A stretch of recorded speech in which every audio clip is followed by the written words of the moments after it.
Inflation, is it the friend or the enemy of a property owner? In this video, I want to break down how you can take advantage of inflation as a homeowner or as a property investor.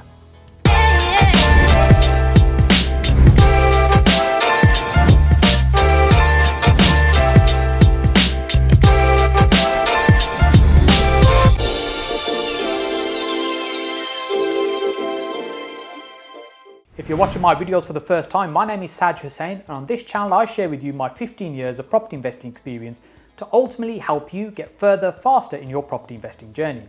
With inflation, what does it first of all mean? Inflation really is the decrease in the buying power of money over time. That means what money can buy today, what you can buy with that money is less than what you could have bought a few years ago. You may remember as a kid, your parents talking about when they were kids, they could buy things much less than what they could right now. In fact, I can remember buying chips for 2 pence. Beat that one in the 80s sometime early. Now, if we have a look at this table, over 100 years, we can see the difference in terms of the decreasing value money has. So for instance, bread, which is cited as a typical example of the cost of bread over time, has increased over 11,000% of the last 100 years. And there's a number of other items there as well. And I'm sure you probably remember things costing a lot less years ago than they maybe are now. And this is really inflation. This is what inflation means. So if you were to lose a couple of quid now behind the sofa and you've forgotten about those, 10 years later when you're about to move the sofa and you find 2 quid there, you think, oh great, I found 2 quid that I'd lost, don't know when, maybe years ago. But what you'll probably find, what you can do with that £2 is probably less than what you can do with it today. When we talk about the rate of inflation, let's say you had something that cost £100 last year and today that same thing costs £105. So really we talk about 5% inflation rate. That means an annualized rate of 5%. Things are getting more and more expensive by 5%, or your ability to buy with the same amount of money is shrinking by 5%. Now, when we look at this graph here, you can see the Bank of England ideally like to keep inflation running around 2%. However, we're currently running about 2.5%. But if we look at historic figures, if you look at this other graph here, and this data here shows us that really over the last maybe 25 years, we've probably barely peaked past 5%. However, when we look at property pricing, what's been happening over the last year, they seem to have gone crazy, certainly way more than 2.5%, because that doesn't add up. When we look at some of the biggest lenders like Halifax and Nationwide and their data, they're reporting increases have been in the region of about 10%. But why are things getting more expensive? Why are we having inflation? Well, the pandemic has a lot to answer for. That's had a big impact in terms of what's going on right now and the push up and the increase in inflation. There are many factors that affect prices. As lockdown's starting to ease and we go back out to the shops and we start looking at things, we find some things are more expensive than they used to be before. What's going on? And that's inflation, some of it we've seen. Some of it is just that businesses are trying to really recoup some of the losses that maybe they've made and get back into profitability again. They might be pushing up prices. Their costs might be going up in terms of what it costs for them to buy certain things, components, materials, food items. And because we've seen across the board things starting to get more expensive. But as I said, there's so many different factors that have an impact and contribute towards price increases. And of course, also we've had Brexit as well and the changes in terms of arrangements with different countries and taxes. And of course, the pandemic is not something that's just affected this country. It's been globally impacting countries throughout the world. So where you've got factories producing things, they might have had issues with staff and not being able to get certain things because of illnesses. And all of these things have a knock-on effect. So I have a friend who imports items from the Far East and he generally brings items in a container at a time. And speaking to him recently, he was saying his cost for a container has increased massively compared to what it was, say, a couple of years ago. So all of these things then have to be passed on in terms of costs. When we look at house buying materials right now, as we're doing projects and renovations, we see the cost of those materials are now extortionate compared to what they were a couple of years ago. And I can tell you, inflation on those is definitely not running at 2.5%. It's more like hyperinflation. One of the biggest impact on prices tends to be supply and demand. So if there's way more demand than there is supply, that means it pushes up the prices. So currently where we find that there's a limited amount of supply in certain types of items and materials, that's pushing up the prices on items. But when the supply starts to get reinstated, what we'll find prices tend to settle. Ordinarily, but this doesn't always happen. Sometimes, even though the supply has started to the supply and demand are starting to level off, what we find is some providers will keep prices higher because now they can boost up their profit margins because they've set things at a higher price. So for example, in the building materials trade, whether it's copper pipes, whether it's timber, whether it's bricks, the prices might go up to a certain amount because there's a limited amount of supply available. But as that supply starts increasing, the prices might drop, but they don't quite go back down to what they were previously. This is how sometimes what we find when prices go up, they don't always recover back to what they were. And over time, even though you get little peaks, it will continue to go up over time.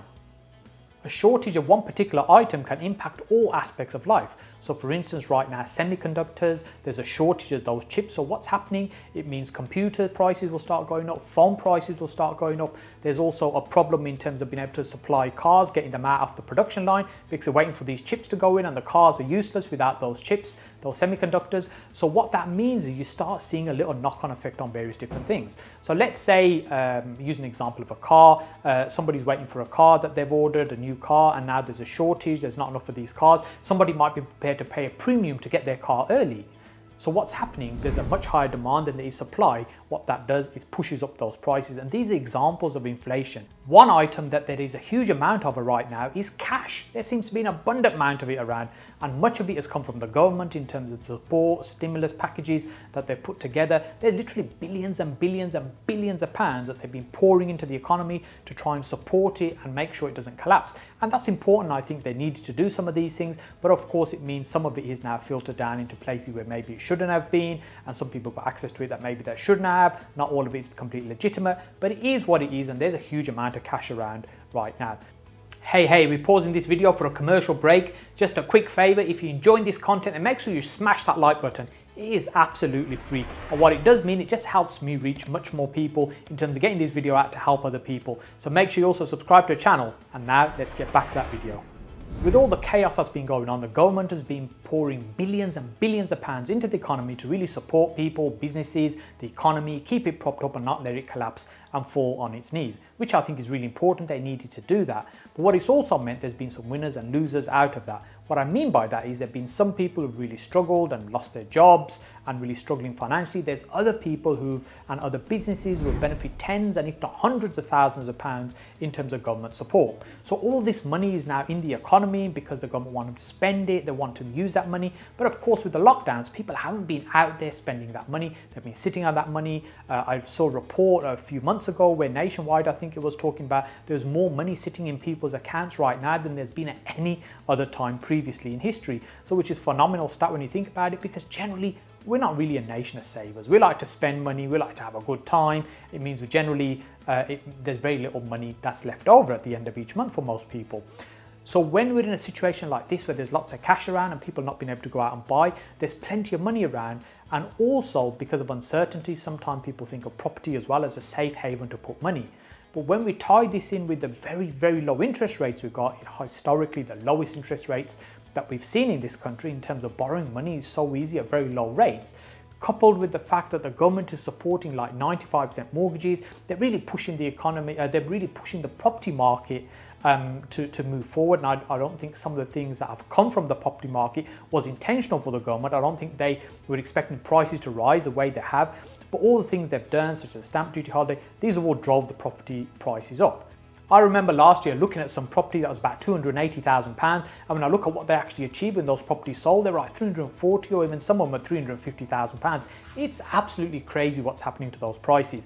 When you look at those stats, you think that's way more than what the Nationwide and Halifax are reporting in terms of 10% annualized increase. Now don't get me wrong, even a 10% increase in a year is a huge amount when it comes to property, but the kind of increases that we're seeing at the moment are just crazy, and this is effectively inflation on property, where property prices are going up. But government has traditionally used interest rates as a mechanism to control inflation. So what do I mean by that? So historically, when house prices have risen quickly like they are right now and prices are going up and up, what the government has done is increase interest rates to effectively make it more expensive for us to service those mortgage payments and have less money left over in our pocket at the end of the month, which means we'll spend less, and that kind of slows the economy down slightly and stops inflation running at the pace it is. So that's been the mechanism they've traditionally used to control our spending, effectively increase interest rates, just make money much more expensive, and that slows things down. But where are we interest rates right now? Interest rates are at the lowest that they've ever been. We're at 0.1%. It's literally zero, right? And so when we look back why that's happened, so over the last 10 years, when we had the last big property crash, what we found was the government started reducing interest rates because they wanted people to spend money. i.e. they're trying to get people out of the recession and start spending money, and then various other things are going on, and they started reducing interest rates, and they've kept them at a very low rate. Now, it doesn't look like rates are going to change anytime soon when it comes to interest rates. Really not for another year and a half, maybe 2 years before we start seeing those. That tends to be the general feeling. However, as we're coming out of this pandemic right now, the government wants us to go out, start spending money, getting the economy moving, get those businesses moving. So if they increase interest rates right now, it'll be a complete disaster in terms of the economy, because they'll shrink the amount of expenditure that's happening. And so what that will mean is, although yes, they might slow down the economy, they could really push it into a recession. So an interest rate increase, as I said, is unlikely to happen. That means the government are now fighting this with one arm behind their back. They are restricted to what they can do to control inflation right now. The average salary currently is about £26,000, and what that means is that for most people that's what they're earning, just over a couple of grand a month. But when we look at the average house price, that's £245,000 right now. That's almost 10 times what the annual salary is. So how is it people can afford to get on the property ladder? How can they buy property?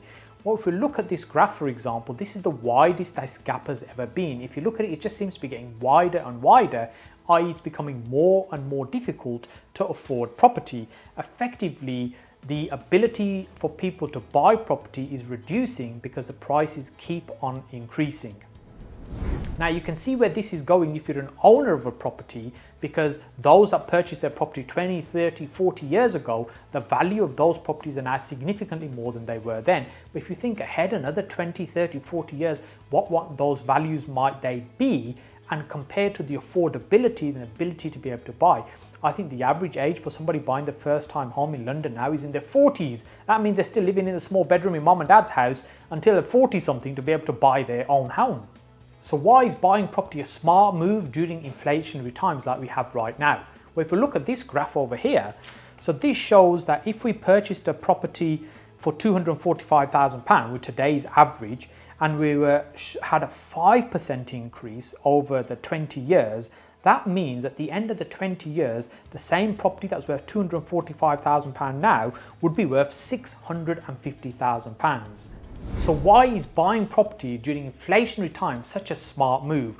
Well, if you look at the current value of property today, as we said, £245,000, on this graph, if we purchase that property for £245,000 today, and it increased in 5% value each year, year on year, that means over 20 years, this property would now be worth £650,000. That's just mind-boggling numbers. And this is going forward, but if we look at historically going backwards, it's a similar pattern. So what that means is those that hold property for the long term, they'll find that their debt gets eroded, i.e. the value of the debt that they have shrinks over time. Let me explain. Using that same example of purchasing a property for £245,000, if we look at this calculator here, let's say we put down a deposit of £10,000 and borrow £235,000 from the bank to purchase this property. We pay 2.5% interest per annum, which is typically the average right now, and we've got 20-year loan. That means over the 20 years, we'll pay £63,000 approximately interest, and we'll have repaid a total of £298,000. So our total expenditure, if you like, to purchase this property over 20 years has been £308,000. So that's the initial £10,000 we put down, the repayments of the interest and capital to the bank of 298. That means, we're about 310 grand in to have purchased this property over the 20 years, where the original purchase price was £245,000. However, when we look back at the previous chart, which shows us that the value of that property at a 5% increase over 20 years would be £650,000. So that means you've created £340,000 through the power of inflation and leverage. What we've been talking about is one single property. However, as a property investor, you might have 2 in your portfolio. You might have aspirations to build that portfolio to 3, 4, 5, 10, or many, many more. But if you look at those numbers and the impact that inflation will have on that debt, this, my friend, is why inflation is your friend. The government has been printing billions and billions of pounds to support the economy, and they need to repay all this debt. How are they going to repay all this debt? It's mind-boggling numbers in terms of the amount of money that they've created, that they've printed, and that needs to be repaid because it's all debt. So this is why the government is keen to have inflation, because it means they can shrink their debt over time as well. I hope this stuff is making sense. It's a little bit different from the kind of stuff we talk about normally, but if you're enjoying this video, you are really going to love what we've got lined up next for you over here. But make sure before you do that, if you haven't already, subscribe to the channel by clicking on my face down here, and I look forward to seeing you on the next video just up here.